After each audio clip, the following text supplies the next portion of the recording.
Here's how to build an emergency fund. But first, let me ask you a question. If your car broke down tomorrow and needed a $1,000 repair, would that be a simple inconvenience or would it be a full-blown financial crisis for you?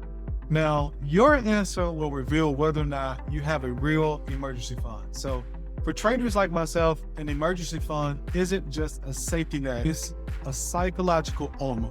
It's the money that allows me to take risks in the market with a clear head, knowing that my real life is secure. So, what is an emergency fund?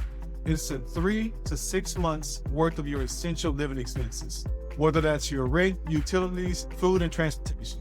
Nothing else. It's not an investment. It's an insurance policy against your life. So you protect everything else. You buy insurance on your car. You got insurance on your home.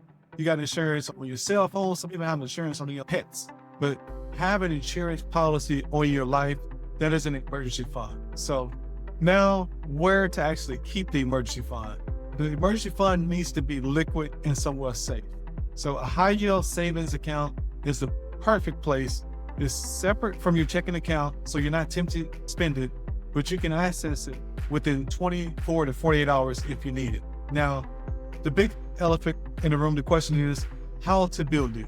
When you are starting to build it, you want to build it aggressive. You want to take massive action. So you want to take any extra income, any bonus, any side hustle money, you want to shovel all of that into this account until it's full. So whether that's you need to get on Facebook Marketplace and sell some old shoes, some old electronics that you have, or whether it be working another job or finding a side hustle somewhere as well. So you can do it. If you want to make it, you'll figure out a way to make it happen. So if there's a will, there's a way. So pause any other investing that you have going on first until you build this. Building an emergency fund is priority number one. A house with no foundation will collapse. Stop procrastinating. Go ahead and build an emergency fund.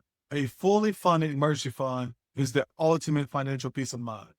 It's the barrier that stands between you and debt when life happens.